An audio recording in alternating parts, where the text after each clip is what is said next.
Muchas gracias, Soledad. Voy a pedir nuevamente que pongan en silencio sus celulares, por favor, porque ahora nos vamos a poner cómodos para escuchar a una escritora chilena. También debo decir que es una de mis escritoras favoritas, que nos va a deleitar con su charla magistral. Ella es autora de múltiples libros que se mueven en la frontera entre lo poético, lo narrativo, la crónica, el ensayo. Las podemos tomar desde distintos puntos de vista. Libros que construye por capas para ser leídos por jóvenes y por adultos, donde se hace presente su amor y su maestría en el uso del lenguaje. Ganadora de diversos premios, entre los que destacan en 2024 el Premio Municipal de Santiago y la Medalla Colibrí por su libro Samurai. En 2017, el premio New Horizons de la Feria de Bolonia por La Mujer de la Guarda, junto a la ilustradora Alejandra Costa, reconocida también por él ese mismo año por el White Ravens, por No se lo coma, entre muchos otros premios. Recibamos a Sara Bertrán con su charla magistral titulada A la Casa de la Lengua Infantil. Un aplauso para Sara.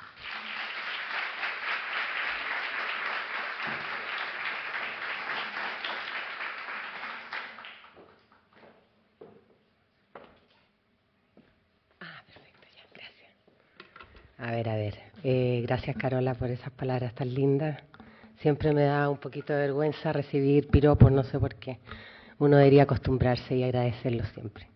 Bueno, quiero partir agradeciendo la invitación a participar en la celebración de los 25 años de Fundación La Fuente, una institución dedicada a fomentar la lectura en niñas y niños, a implementar bibliotecas a lo largo de todo Chile, capacitar profesores, mediadores en la promoción lectora y visibilizar el trabajo de autoras y autores de libros infantiles.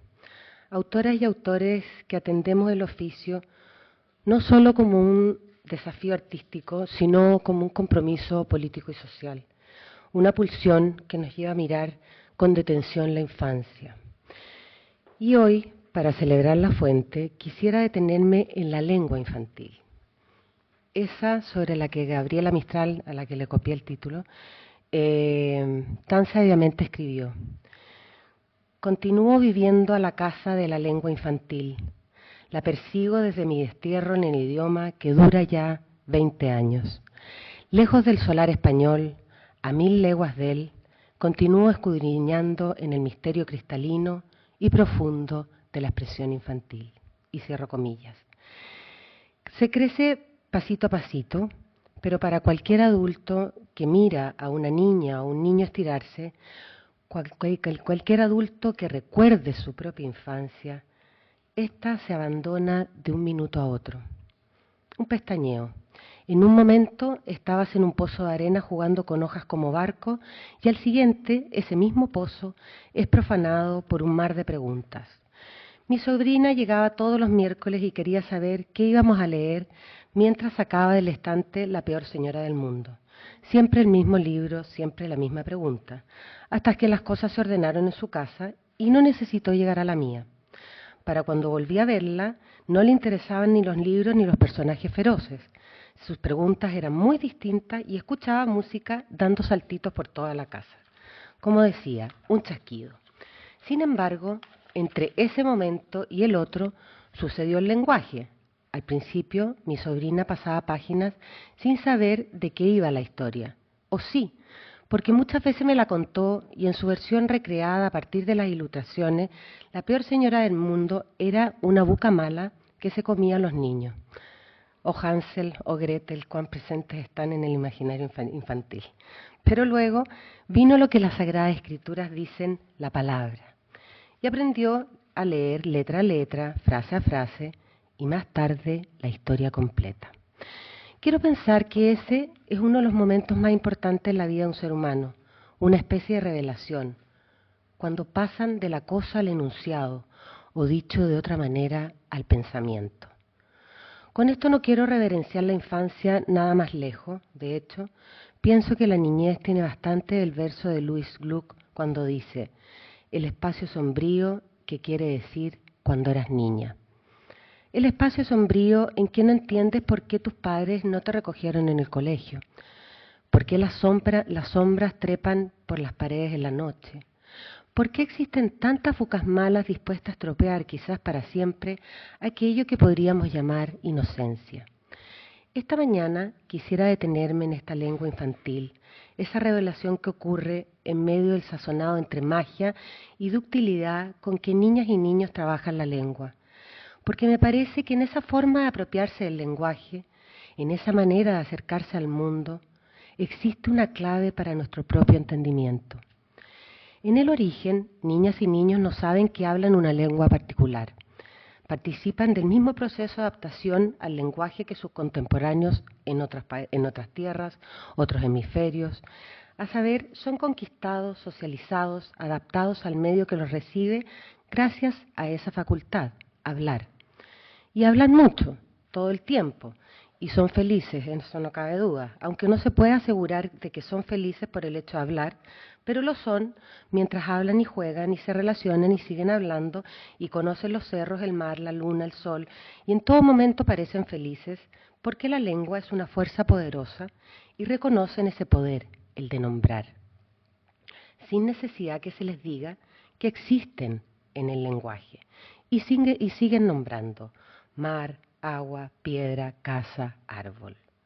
Dibujan también el contorno de sus miedos, del hambre, de la soledad, de la razón o las sinrazones, del llanto, la angustia. Todo ello es parte del éxtasis que los envuelve y las posibilidades que le ofrece la lengua. Poner nombre al mundo que los rodea es un juego interminable, se imaginarán, además de una puerta de entrada a la construcción de sus propios seres, y que usualmente comienza con un par de frases muy simples. Por ejemplo, no quiero, no me gusta. Pero porque en ese no querer y no gustar comienza a fraguarse sus propios umbrales, espacios liminares donde poco a poco integran un corpus en el que aprenden, como decía François Cheng, además de un conjunto de palabras y reglas, una manera de sentir, percibir, razonar, desvariar, jurar, rezar y finalmente de ser ellos mismos. El proceso lleva su tiempo, aunque a la postre lo recordemos como un abrir y cerrar de ojos, porque durante largo tiempo la niña y el niño tendrá que aprenderlo todo. Y cuando digo todo, no exagero. Louis Gluck lo describe en este verso muy bonitamente. Quizás, abro comillas, quizás la ocupación de un niño muy pequeño sea la de observar y escuchar. En ese sentido, todo el mundo está ocupado. Escucha el sonido de los pájaros a los que da de comer, la tribu de insectos que eclosionan, los pequeños que se arrastran por el alféizar, y arriba la máquina de coser de su tía haciendo agujeros en una montaña de vestidos. Ocupados como están, con ojos y oídos bien despiertos, integran otras lenguas, otros acentos, otras formas de decir, y lo hacen sin prejuicio, porque así como sucede en su lengua madre, se abren a segundas o terceras lenguas. En su introducción al mundo, lo otro es todo lo que los rodea. Por tanto, las cuestiones de raza, cultura, minorías, son menudencias en las que se entrampan los adultos, nunca niñas y niños. La infancia en ese sentido tiene una lógica muy sencilla, atrapar el mundo. Y continúan nombrando piedra, papel, agua, chocolate. Si atendemos a lo que ha demostrado la neurociencia, cada uno de nosotros es parte del todo y el todo es parte de nosotros. Somos ese flujo constante de experiencias, emociones, paisaje mineral o austral, herencias y memorias. Somos esos adultos parte del mundo que niñas y niños quieren atrapar, porque el mundo no les es ajeno. Son ese mundo que levantan cada mañana con sus novedades y tradiciones. Si fuéramos un poco niños nosotros adultos, no despreciaríamos la poesía por difícil, como suele ocurrir a medida que se crece. La poesía sería parte de nuestra experiencia diaria, lo mismo que es para las niñas y niños que hablan en imágenes. Nosotros adultos ocupados como estamos en el mundo de la mente y sus categorías, muchas veces olvidamos que el conocimiento no se adquiere con la mente únicamente, sino con el cuerpo como unidad. Niñas y niños, en cambio, piensan con el cuerpo de manera intuitiva y natural, pues su saber está determinado por esa experiencia. Es un estado de conocimiento prelingüístico donde juegan o exploran y en ese acomodamiento comienzan a nombrar, que para ellos se parece mucho a atrapar: hormiga, flor, árbol, cerro, pozo, arena. Durante un tiempo, los libros son artefactos misteriosos. De todos modos, pasan sus páginas unas tras otras y vuelven a empezar. ¿De qué va la historia? Una niña, una casa, un gato. Amarillo el vestido, roja la casa, negro el gato. Casa, tomate, niña, sol. Viene el gato, atrapa la noche. En sus lecturas, a partir de imágenes, reproducen muchas veces sus propias experiencias o emociones y se marean un poco porque la historia se acelera y de pronto no es la niña, ni la casa, ni el gato, son las preguntas que se levantan y los envuelven en un loop que parece interminable, como esas muñecas rusas que se abren cada vez más medulares y más precisas. Gabriela Mistral decía que todos los que viven en vela saben que la noche es plural y la infancia es estar despierto. O dicho de otro modo, despertar a las cosas, a las preguntas, al pensamiento. Y por lo mismo también es persona plural, porque todo sucede al mismo tiempo que crecen, juegan, se caen, aprenden. Y por eso los libros no son meros instrumentos de entretención, que también, o de adopción del lenguaje, que por supuesto, son sobre todo parte de su experiencia vital, son parte de sus refugios. En cada uno de estos libros significativos, que los conduce a su rincón, ese espacio de ser, se sienten libres. Si salimos a buscar nuestra propia infancia, la encontraremos en palabras. Palabras como llaves, como objetos, como personas, puestas de sol en la playa cuando aprendimos a nadar, la tos de nuestra madre cada vez que llegaba a casa, el cigarro que fumaba la abuela en la terraza. Nuestra infancia se compone de palabras que a veces son acertijos y otras caminos directos a los recuerdos. Entonces se preguntarán, ¿por qué intentar conciliar la lengua infantil con cierto tipo de entendimiento humano? ¿Por qué si la infancia en algunos sentidos se parece más a un jardín de delicias del Bosco que al cielo que nos tienen prometido, en esa lengua podría existir una clave? En otras palabras, ¿por qué detenernos a mirar y escuchar a niñas y niños? La respuesta puede parecer algo esotérica, pero no menos cierta, porque en esas palabras en que capturamos la infancia, donde se guarda nuestra memoria de esos días, no solo está el todo como una nueva categoría ontológica, sino que existe un corazón. No son banales, no da igual una u otra, son esas palabras que nos conectan con esa niña, con ese niño, y es bonito pensar, como lo hace la neurociencia, que así como los corazones se acompasan, niños y niñas al levantar el teatro de sus juegos sincronizan respiraciones, corazones y sangre. Por tanto, sienten, se emocionan y sueñan juntos. Sus juegos suceden en cada uno de los jugadores. Y es esa apertura, esa facilidad para sentir con otro, lo que debiéramos recuperar como forma de relacionarnos con o estar en. Pienso que la desconexión del adulto se origina precisamente ahí, en la incapacidad de sentir con otro como en ese todo que nos rodea, percibirnos sujetos singulares, totalmente individuales, donde el otro es una amenaza, sino ¿cómo se explica la guerra después de tantas otras guerras? ¿Cómo imaginar ese grupo de adultos bombardeando un montón de niños sin que quieran matarse ellos mismos por su falta de humanidad? Esa pregunta nos lleva, entre otras, a plantearnos dos temas fundamentales. El primero y más evidente es que debiéramos blindar a nuestras infancias, volver a esos acuerdos en los que creímos alguna vez y que proponían que niñas y niños fueran sujetos de cuidados. Después de todos, son los herederos naturales de nuestros desastres y lo que hagamos hoy será determinante en la humanidad que conservaremos en el futuro. En segundo lugar, nos conduce al tema de la migración que hoy tensiona nuestras sociedades y escuelas, mostrando lo peor de cada una de nuestras naciones. ¿Cómo explicarles a niñas y niños que abandonaron sus casas, sus barrios, sus países porque eran perseguidos o dispuestos a morir de hambre o enterrados bajo los escombros qué es ser humano? Y pienso que quizás la única ventaja que tengan esas niñas y niños de la guerra es la lengua infantil, la ductilidad con que se mueven en sus complejidades, porque a diferencia de sus padres, ellas y ellos entrarán en el juego de la lengua con más soltura que los adultos, pues para un migrante, exiliado o cualquier persona que abandona su tierra por obligación, aprender la lengua del lugar que lo recibe es un acto de supervivencia que supone un desafío mayor, volver a habitar la infancia. La migración quizás se sienta más brutal en esa materia que en cualquier otra cuestión práctica y necesaria como proveerse de alimento, casa o empleo, porque durante largo tiempo la lengua los dejará fuera. No podrán entrar en ese espacio porque aunque tengan las palabras, no tendrán el significado incuestionable de su lengua materna.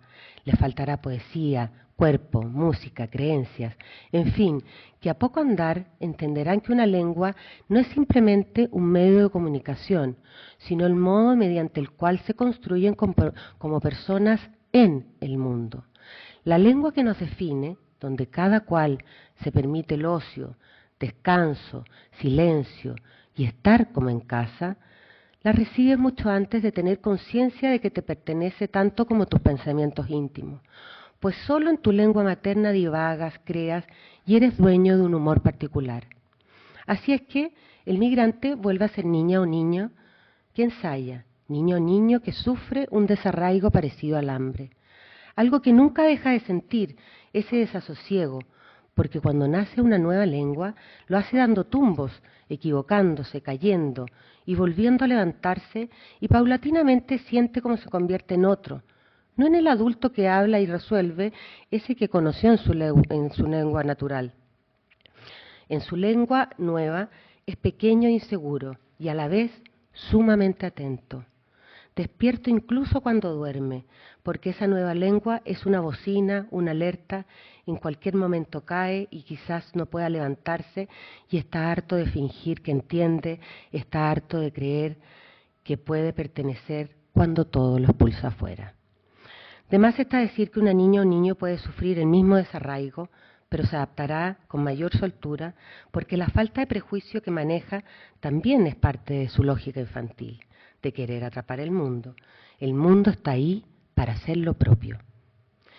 Y me parece que aquí tenemos un testimonio interesante para nuestra malquerida humanidad, pues la desconexión del adulto en general, no la particular de esos pobres padres y madres emigrantes que deben dar tumbos de un lado a otro, cometer errores verbales y gramaticales y quedar en vergüenza y despertar a ese estado de alerta infantil para aprenderlo todo de nuevo, sino nosotros adultos todos que entendemos tan poco sobre la infancia. Ver, escuchar y leer, sobre todo eso, leer mucho, permanecer abiertos no solo a la diferencia, sino también a otras lenguas y paisajes, a interpretarlos como si nos pertenecieran. En definitiva, volvernos personas plurales como los niños. Estar en esa pluralidad como si volviéramos a jugar en un pozo de arena. Reconocer que, como escribió George Steiner, hemos nacido dentro de una matriz lingüística que hemos heredado históricamente y compartimos en comunidad. En ese sentido, el Homo sapiens, el hombre que sabe, nos hace igual a todos. No existe un pensamiento primordial, ni uno mejor que otro.